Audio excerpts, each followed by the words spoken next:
기도하겠습니다. 하나님 아버지 감사합니다. 거룩한 주일 이 시간 우리가 하나님의 말씀 앞에 섭니다. 하나님의 말씀이 내 삶의 은혜요 능력이요 우리와 함께 하시겠다 약속하신 주님의 음성이 들리는 시간 되게 하여 주시옵소서. 성령 하나님이 이 시간 말씀해 주시기를 소망하며 예수님의 이름으로 기도합니다. 아멘. 이 시간 우리가 하나님의 말씀을 보겠습니다. 열왕기상 17장 1절로 7절의 말씀을 봅니다. 구약성경 545쪽 열왕기상 17장 1절로 7절의 말씀을 우리가 한 절씩 교독합니다. 길라앗에 우거하는 자 중에 디셉 사람 엘리야가 아합에게 말하되 내가 섬기는 이스라엘의 하나님 여호와께서 살아계심을 두고 맹세하노니 내 말이 없으면 수년 동안 비도 이슬도 있지 아니하리라 하니라. 여호와의 말씀이 엘리야에게 임하여 이르시되 너는 여기서 떠나 동쪽으로 가서 요단 앞 그릿 시내가에 숨고 그 시냇물을 마시라. 내가 까마귀들에게 명령하여 거기서 너를 먹이게 하리라.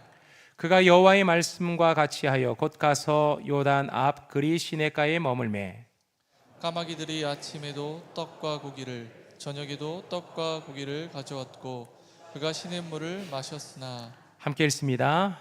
땅에 비가 내리지 아니하므로 얼마 후에 그 시내가 마르니라. 아멘. 우리 안양교회 역사가 46년 됐습니다. 46년의 역사를 크게 세 부분으로 나눌 수가 있는데요. 1979년에 저희 교회가 창립이 되었고 그때부터 1992년까지의 첫 번째 세대라고 할 수 있고, 그리고 두 번째 세대는 1993년도부터 2015년까지를 두 번째 세대, 그리고 마지막 세대를 이제 마지막 3세대를 2016년도부터 지금까지를 우리가 크게 볼 수가 있습니다. 이렇게 1, 2, 3세대를 거쳐가면서 우리 교회는 3번 성전 건축을 하고 또 입당을 하고 하나님 앞에 감사 예배를 드렸어요. 그러면서 이 교회를 통해서 수많은 일꾼들이 양성되고 수많은 일꾼들이 배출이 되었거든요. 46년의 역사 속에 우리가 장로님이 몇 분 정도 세워졌는지 여러분 아십니까? 46년의 역사 속에서 12분의 장로님이 세워졌어요. 그리고 안수 집사님이 88명, 그리고 권사님이 142명의 권사님이 세워졌어요. 그래서 오늘 우리가 임직식을 통해서 13번째 장로님이 이제 세워지시는 날이고, 안수 집사님은 7분, 권사님은 이제 13분이 이제 세워지는 거죠. 안양교회는 이렇게 세움을 받은 항존 직분자들 뿐만 아니라 성도들의 수고와 헌신으로 세상의 빛과 소금 된 사명을 지금까지 잘 감당해 오고 있는데요, 돌아보면 모든 것이 하나님의 은혜이고 하나님의 인도하심이었다, 그렇게 고백할 수밖에 없습니다. 그렇다면 지금까지 세우신 모든 많은 일꾼들이 있고 지금도 일꾼을 세우시고 앞으로도 하나님이 일꾼을 세워 가실 텐데, 세워지신 그 일꾼들은 어떻게 그 사명을 감당해 냈을까? 여러분은 어떻게 사명을 지금 감당하고 계십니까? 우리에게 사명이 주어질 때는 두렵고 떨린 마음, 두근거리는 마음으로 이 사명 앞에 설 때가 있어요. 나 같은 사람이, 이렇게 부족한 사람이 내가 어떻게 이 사명을 감당할 수 있지? 하나님이 주신 말씀이라면 내가 100% 순종하면서 주님의 길을 따라야지, 그 마음으로 순종의 길을 다짐하는 그런 분들이 계시고, 또 사명을 감당하면서 하나님이 주시는 은혜와 능력으로 그 사명을 감당해 나가는 그런 상황들도 맞이하게 됩니다.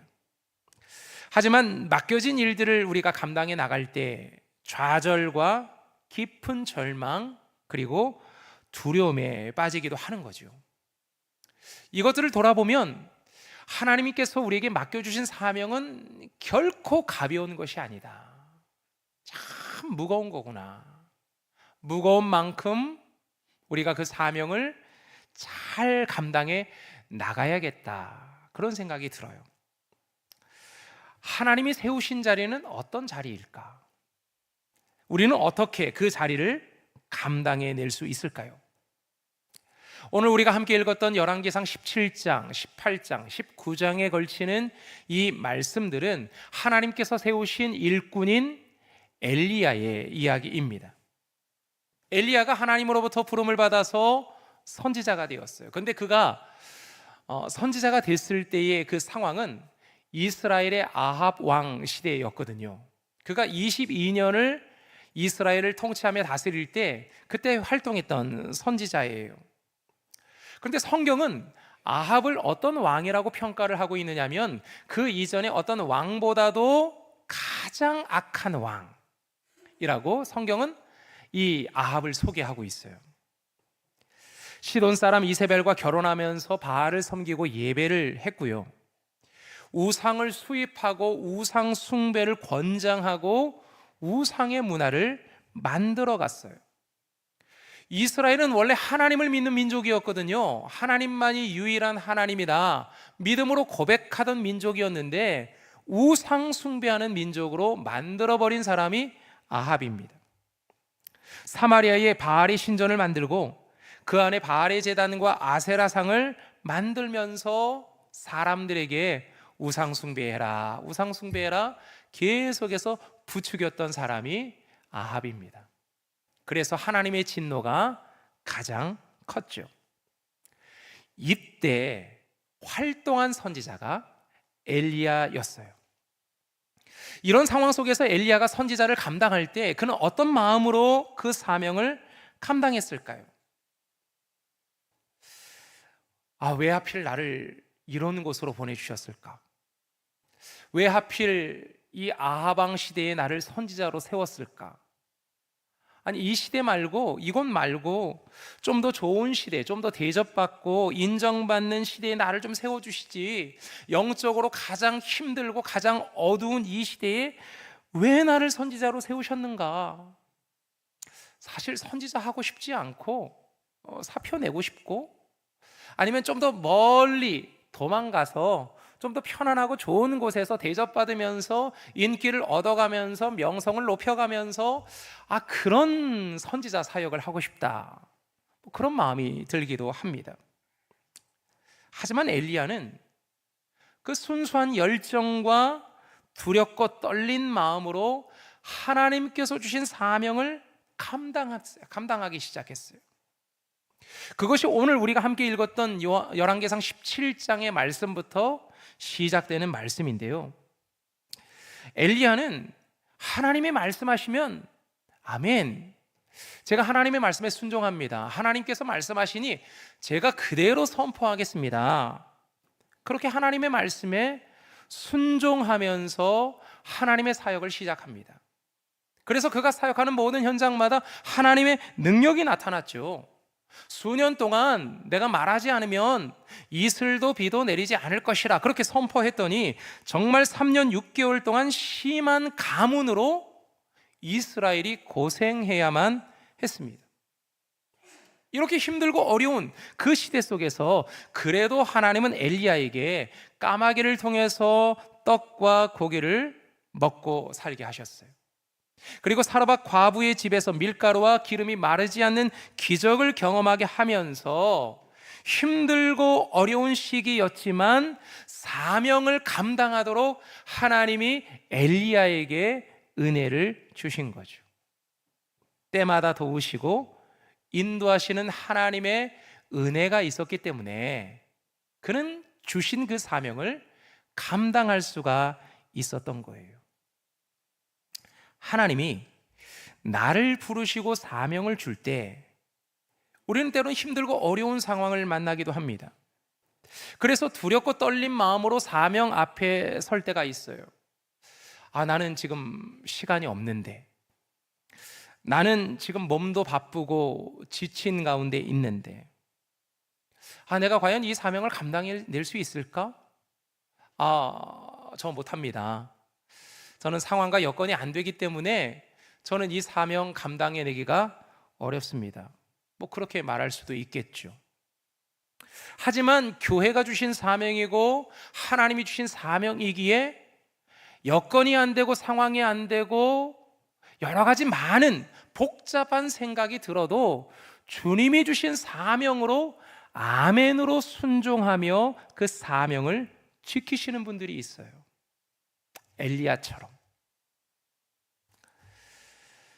힘들지만 어떻게 그가 그런 사명을 감당해낼 수 있을까? 사실 사명 감당하는 거 쉽지 않거든요.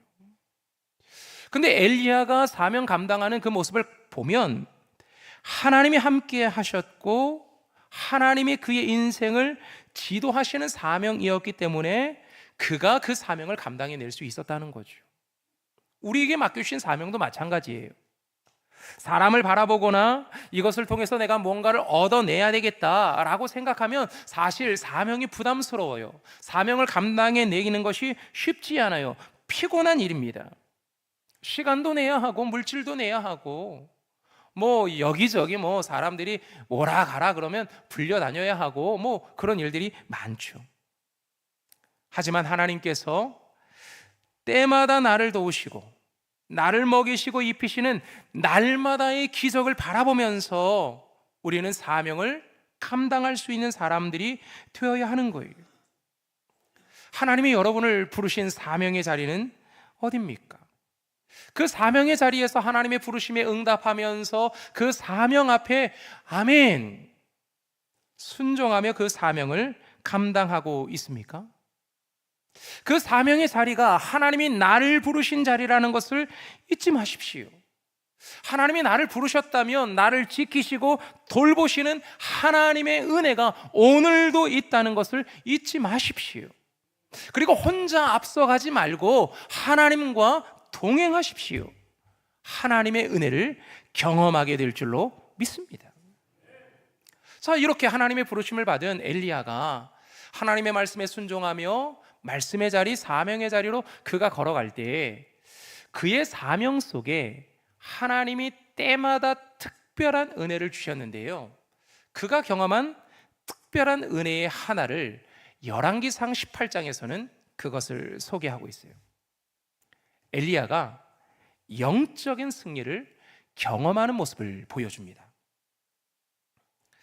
엘리야와 850명의 바알과 아세라 선지자가 같이 한번 붙습니다. 갈멜산으로 올라와라. 갈멜산으로 올라와서 누가 믿는 하나님이 진짜 하나님이냐 우리 한번 붙어보자. 당신이 믿는 하나님이 진짜 하나님이면 하늘에서 불을 내리실 것이고, 내가 믿는 하나님이 진짜 하나님이면 내가 기도할 때 하나님이 하늘에서 불을 내리실 것이다. 그렇게 영적인 싸움을 싸웁니다. 그런데 이 싸움에서 누가 이기죠? 엘리야가 이겨요. 850명이나 되는 사람들이 온갖 화려한 제사와 온갖 다양한 퍼포먼스를 가지고 예배할 때 바알과 아세라는 꿈쩍도 하지 않았어요. 꿈쩍할 수가 없었겠지요. 우상이었기 때문에. 하지만 엘리야가 이 영적인 싸움에서 모든 사람들이 지켜보는 가운데 하나님 앞에 기도할 때 하나님께서 응답하시죠. 엘리야가 무엇을 기도합니까? 여호와여 내게 응답하소서. 여호와여 내게 응답하소서. 이 백성에게 주 여호와는 하나님이신 것과 주는 그들의 마음을 되돌이키심을 알게 하소서. 하나님 앞에 무릎을 꿇고 하나님 앞에 간절한 마음으로 기도합니다. 그때에 여호와의 불이 번제물과 나무와 돌과 흙과 모든 물을 태워버린 거죠. 이때 이 영적인 싸움에서 엘리야가 승리하게 됩니다. 하나님이 주신 사명의 자리에서는요, 이렇게 영적인 싸움을 할 때 영적인 싸움에서 승리하게 하는 짜릿한 승리감도 하나님이 허락하시는 것을 보게 됩니다. 우리의 싸움도 마찬가지입니다. 우리도 영적인 싸움을 싸우고 있습니다. 악한 사단이 두루 다니며 삼킬 자를 지금 찾고 있지 않습니까? 특별히 하나님 안에서 불평과 불신과 불만과 하나님을 믿지 않는 그 세대가 누구인지를 보면서 그 사람을 집어삼키려고 하고 있어요. 특별히 이 악한 사단이 주목하고 있는 대상은 목회자입니다.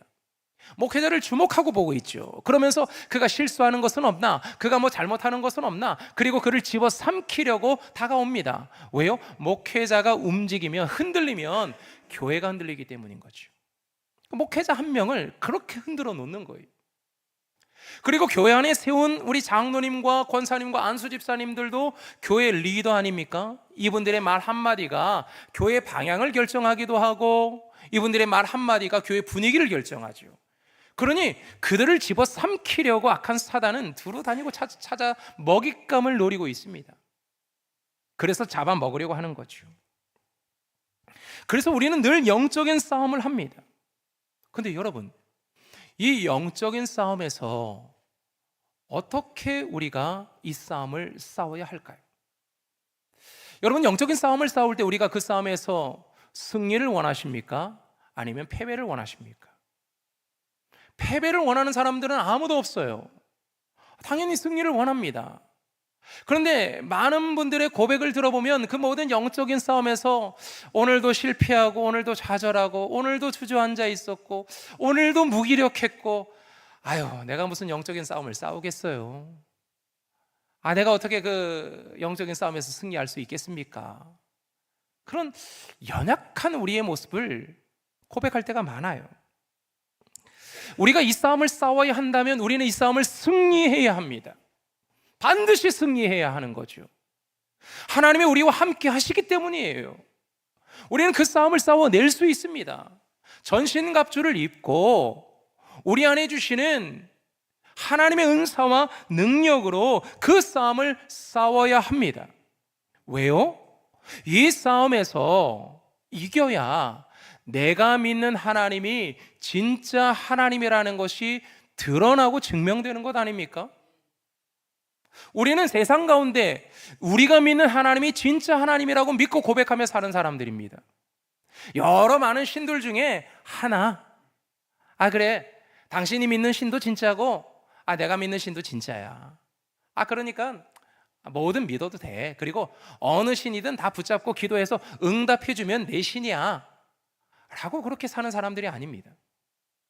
우리는 하나님이 진짜 나의 하나님이라고 믿음으로 고백하며 세상을 살아가는 사람들이에요. 그러면서 우리는 영적인 싸움을 싸워가고 있는 거죠. 그렇다면 그 싸움 속에서 우리는 승리해야 합니다. 그 승리를 통해서 내가 믿는 하나님이 진짜 하나님이다. 온 우주 만물을 창조하셨고, 오늘 나를 창조하셨고, 나를 창조하신 하나님이 오늘 나에게도 사명을 주셨고, 그 사명의 자리에서 영적인 싸움에서 승리하게 하신다. 이 믿음의 고백이 오늘 저와 여러분의 고백이어야 하는 거예요. 그래서 우리가 싸워야 하는 이 영적인 싸움에서 짜릿한 승리감, 이것을 맛보며 우리가 우리의 사명을 감당해내야 하는 거죠. 여러분은 지금 어떤 싸움을 싸우고 있습니까? 엄청난 숫자의 바알과 아세라와 같은 세상의 문화와 우상의 문화와 싸우고 있습니까? 이런 싸움을 우리가 싸워야 한다면 어떻게 싸워야 할까? 어떻게 우리가 승리할 수 있을까? 엘리야가 그 싸움을 승리할 수 있는 비결을 보여주었는데요, 그는 먼저 하나님 앞에 엎드립니다. 다른 대상에게 엎드린 것이 아닙니다. 온 우주 만물을 창조하신 하나님 앞에 엎드립니다. 하나님 앞에 엎드리며 그는 이렇게 기도하죠. 여호와여 내게 응답하소서. 여호와여 내게 응답하소서. 여호와가 능력의 하나님 되심을 보여주소서. 하나님 앞에 그렇게 기도하는 거예요. 그때 영적인 승리가 임하게 됩니다. 이번에 21명이 한 5개월 가까이 훈련을 받고 이제 오늘 오후 3시에 임직식을 통해서 장로님으로, 안수 집사님으로, 권사님으로 이제 임직을 하게 되는데요.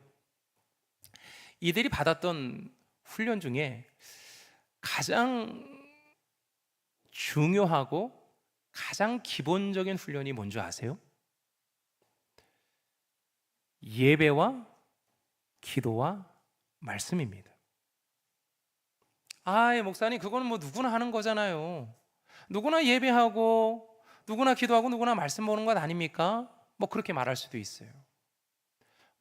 맞습니다. 여러분의 말씀이 맞아요. 누구나 하는 겁니다. 누구나 하는 거지만 사실 잘 못하고 있는 것이 이와 같은 것들이죠. 이것이 제대로 훈련되지 않으면 우리에게 맡겨주신 사명을 감당해내는 게 어렵습니다. 이것이 훈련되어야 우리는 영적인 싸움을 싸워낼 수 있어요. 그래서 날마다 예배의 자리, 기도와 말씀의 자리에 우리가 날마다 서 있어야 될 사람들이 어떤 사람들이냐? 사명자라는 거예요. 하나님 앞에 부름을 받은 일꾼들이라는 거예요. 우리가 여기서부터 흔들리기 시작하잖아요. 이것을 게을리하기 시작하잖아요. 그러면 우리는 영적인 무기력에 빠지고 힘이 빠진 사람들이 됩니다. 영적인 싸움들이 버거워지고 그 싸움들을 싸워낼 수 없는 그런 사람이 되는 거예요. 엘리야는 그 모든 싸움을 주님 앞에 기도함으로, 하나님의 말씀에 순종함으로, 하나님의 능력으로 그 영적인 싸움을 싸워냅니다. 그때 그에게 이 짜릿한 영적인 승리가 허락됐던 거죠. 그러니 여러분, 사명자로 부름을 받은 여러분, 하나님 앞에 임직하는 여러분, 날마다 이 영적인 싸움에서도 승리할 수 있는 모두가 되기를 소망합니다. 사역의 자리에서 날마다 영적인 승리가 있으면 참 좋겠는데, 하지만 늘 승리만 있는 것은 아닙니다. 깊은 좌절과 절망, 두려움에 빠지기도 하고 깊은 고독과 외로움을 겪기도 합니다. 엘리야가 참 멋지게 850명과 싸웠을 때 영적인 승리를 거두었잖아요. 그러면 우리 같아서는 이제 세상을 다 얻었다, 이 사람들이 이제 나를 인정해 주겠지, 하나님의 사람으로 인정해 주고 나를 이제 존경해 주겠지, 내가 말 한마디 하면 사람들은 다 따르고 순종하겠지, 아마도 그런 생각을 갖게 되지 않을까요? 그 영적인 싸움의 승리가 대단한 거였기 때문에. 그리고 나서 하나님 앞에 기도했더니 오지 않았던, 3년 6개월 동안 오지 않았던 비가 갑자기 쏟아지기 시작하지 않습니까? 엄청난 승리를 얻은 거죠. 그런데요, 그때부터 이 모든 싸움의 승리를 가져온 엘리야의 소식을 듣게 된 이세벨이 그를 죽이겠다고 사람을 보내기 시작해요. 그래서 엘리야는 목숨을 부지하기 위해서 유대 브엘세바까지 도망가서 숨게 됩니다. 얼마나 두려웠을까? 여러분, 사람들이 나를 잡아 죽이겠다고 달려든다고 한번 생각해 보세요. 내가 어디에 있든지 늘 사람을 보내서 나를 따라온다고 한번 생각을 해보세요. 얼마나 마음이 힘들고 어렵겠습니까? 아합의 군대와 이세벨의 사람들이 오늘 올지 내일 올지, 그래서 내가 오늘 죽을지 내일 죽을지 모르는 그런 상황 속에서 얼마나 큰 두려움이 찾아오겠습니까? 그래서 그는 광야로 들어가 로뎀 나무 아래 쓰러져 죽기만을 기다립니다. 하나님께서 사명자로 부르셔서 맡겨주신 사역을 할 때는요, 날마다 좋은 일만 있는 게 아닙니다. 사람들로부터 인정받고 칭찬받고 영적인 승리만 있는 것이 아니라 깊은 좌절과 절망에 빠지기도 합니다. 번아웃 되어서 두려움에 빠져 모든 사명을 다 내려놓고 싶은 그런 상황을 만나기도 합니다. 아마도 우리 중에 이런 분들이 계실지도 모르겠어요. 이럴 때는 어떻게 해야 되느냐? 사실은 사명을 받는 것보다 더 중요한 것은요, 사명을 관리하는 겁니다. 받은 사명을 어떻게 끝까지 감당해낼 수 있느냐, 이게 진짜 중요한 겁니다. 지금 엘리야가 몹시도 지쳐서 이제 하나님 앞에 사표를 던지는 거거든요. 하나님, 더 이상 못하겠습니다. 더 이상 선지자 못하겠습니다. 하나님, 나를 이곳으로 보내주셔서 그래도 할 만큼은 했는데, 아니 결과가 왜 이렇게 나옵니까?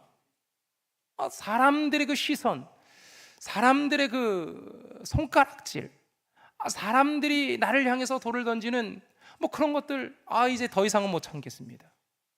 그렇게 하고 도망갔거든요. 그때 하나님이 엘리야를 어떻게 만나 주셨는지가 열왕기상 19장 5절로 8절에 나오는데요, 이 말씀을 한번 보겠습니다. 로뎀 나무 아래에 누워 자더니 천사가 그를 어루만지며 그에게 이르되 일어나서 먹으라 하는지라. 본즉 머리맡에 숯불에 구운 떡과 한 병 물이 있더라. 이에 먹고 마시고 다시 누웠더니 여호와의 천사가 또다시 와서 어루만지며 이르되 일어나 먹으라. 내가 갈 길을 다 가지 못할까 하노라 하는지라. 이에 일어나 먹고 마시고 그 음식물의 힘을 의지하여 40주 40야를 가서 하나님의 산 호렙에 이르니라. 하나님이 쓰러져 지쳐있는 엘리야를 찾아와 그를 안아주십니다. 그를 품어주시는 거예요. 힘들지? 힘든 거 알아. 지친 거 알아. 당장이라도 다 내려놓고 떠나가고 싶고 뭐 죽고 싶은 심정 다 알아. 그래도 일어나서 이것 좀 먹어봐. 힘을 내야지. 하나님이 이렇게 말씀하시는 거예요. 여러분, 간혹 집에서 아들과 딸이 회사 일이 힘들었는지 아니면 학교 일이 힘들었는지 뭔가 도전하고 시도했는데 뭔가 실패를 맞고 집에 와서 그냥 식음을 전폐하고 방에 들어가가지고 이불 뒤집어 쓰고 탁 누워있다고 한번 생각을 해보세요. 엄마는 어떤 마음이겠습니까? 아들의 사정을 뻔히 알아요. 지금 왜 저러고 있는지, 딸의 모습을 알아요. 왜 저렇게 괴로워하고 힘들어하는지 다 알아요. 엄마의 마음은 어떤 마음입니까? 문 열고 들어가서 딸아, 고민하더라도 먹고 고민해. 먹으면서 누워있어. 이러다가 몸 상하겠다. 이러다가 큰일 나겠어. 누워있더라도 이거 좀 먹고 누워있어. 먹어야 뭐 다른 일, 또 다른 일들을 또 준비할 거 아니냐. 이렇게 하지 않겠습니까? 그 어머니의 마음, 엄마의 마음이 하나님의 마음이라는 거지요. 엘리야의 사정을 뻔히 아시는 하나님께서 엘리야를 찾아와 주세요. 먹을 것을 주세요. 먹어라. 먹고 힘내라. 그래야 남겨준 사명을 감당해낼 거 아니냐. 하나님이 그렇게 거듭 이 엘리야를 일으키고 먹이시는 그 장면이 나와요. 그러면서 다시 소명의 자리로, 다시 사명의 자리로 그에게 걸어가라고 하나님은 말씀하시는 거죠. 그래서 엘리야가 하나님이 주시는 것들을 먹어요. 그래서 새 힘을 공급받습니다. 그리고 그가 하나님이 다시 부르시는 호렙산으로 들어가 하나님의 사명을 받고 나와요. 우리의 신앙에 깊은 좌절과 절망이 찾아오고 번아웃 될 때가 있어요. 근데 여기서 중요한 것은 무엇이냐면 우리의 귀가 하나님께로 향해 있어야 합니다. 하나님의 음성을 들을 수 있어야 하는 거예요. 우리가 수많은 좌절과 절망이 찾아오고 어려움이 찾아왔을 때 다시 일어설 수 있는 사람들은 어떤 사람들이냐? 하나님의 음성에 귀를 기울이는 사람들이에요. 좌절과 절망이 찾아와서 모든 것을 다 내려놓고 포기하고 싶은 그 순간에도 다시 일어나는 사람은 어떤 사람들이냐? 하나님의 말씀을 듣는 사람들이에요. 그리고 그 말씀을 듣고 그 말씀을 통해서 다시 일어날 힘을 얻는 사람들입니다. 우리가 음식을 먹으면 그 음식이 우리의 입에서 배로 들어가서 그것이 영양분이 되어서 우리 손끝으로, 발끝으로, 머리끝으로 그 영양소가 쫙 퍼져나가지 않습니까? 그래서 기력을 얻고 다시 일을 하러 나가지 않습니까? 마찬가지예요. 하나님이 부르시는 사명의 자리는 두근거리고 설레는 마음으로 이 사명을 감당해내면서 내가 어떤 말씀을 주시든 순종하겠습니다 라고 응답하는 그 사명의 시간도 있고, 또 영적인 싸움에서 승리하면서 짜릿한 승리감을 얻는 그런 시간도 있지만, 좌절과 절망, 낙심, 더 이상 이거 못 해먹겠다, 사표 던지고 당장이라도 도망가고 숨고 싶은 그런 상황들도 맞는다는 거예요. 사명의 자리가 이러한 상황들도 우리는 만날 수 있다는 거예요. 근데 여기서 중요한 것은 무엇이냐면, 그 어떤 상황에서도 주님이 말씀하시는 주님의 음성을 들을 수 있어야 되는 거예요. 그래야 임직을 받는 그 순간에도 하나님과 동행하며 사역을 할 수 있고, 영적인 승리감을 얻는 그 순간에도 교만하지 않고 하나님 앞에 순종하며 맡겨주신 사명을 감당해낼 수 있고, 좌절과 절망의 순간을 만날지라도 다시 나를 부르시고 다시 사명의 자리로 보내시는 하나님의 음성을 들어야 한다는 거죠. 그럴 때 우리는 다시 일어설 수 있는 겁니다. 주님의 부르심이, 주님이 나를 일으켜 주심이 오늘 임직받는 분들뿐만 아니라 이미 사명의 자리로 초대받은 권사님과 집사님과 우리 장로님 모두에게도 우리 주님은 오늘 찾아오십니다. 다시 우리를 사명의 자리, 그 초심의 자리로 우리를 부르시는 거예요. 매번 우리가 이렇게 임직식을 하지 않습니까? 그럴 때 우리 선배 장로님들, 또 선배 권사님들, 또 선배 집사님들은 어떤 마음으로 그 모습들을 바라봅니까? 내가 임직받았던 그 순간으로 돌아가야 하는 거예요. 나를 부르신 그 사명의 자리로 돌아가야 하는 거예요. 잃어버렸던 나의 초심과 나의 열정을 회복하는 시간으로 돌아가야 하는 거예요. 그래서 나에게 남겨주신 주님의 사명이 무엇인지를 다시 확인하고 그 사명 감당해내야 합니다. 언제까지 사명 감당합니까? 은퇴하면 끝입니까? 야, 나 은퇴해서 너무 좋다, 빨리 은퇴하고 싶어, 그런 분들도 계시죠. 그런데 하나님이 부르신 이 사명은요, 죽을 때까지 가는 거예요. 항존직이 굉장히 무거운 말입니다. 그리고 무서운 말입니다. 항존직이라는 이름이 달렸다는 것은 죽을 때까지 그 직분이라는 것을 잊지 말아야 돼요. 그래서 마지막까지 우리에게 주신 그 사명이 있다는 거예요. 그 사명을 감당하는 자리로 나아가야 하는 거죠. 여러분을 다시 사명의 자리로 초대합니다. 여러분을 다시 하나님의 부르심의 자리로 초대합니다. 그 맡겨주신 사명, 주의 은혜로 감당해 내십시오. 하나님이 여러분과 함께 하실 줄로 믿습니다. 이 시간 우리 함께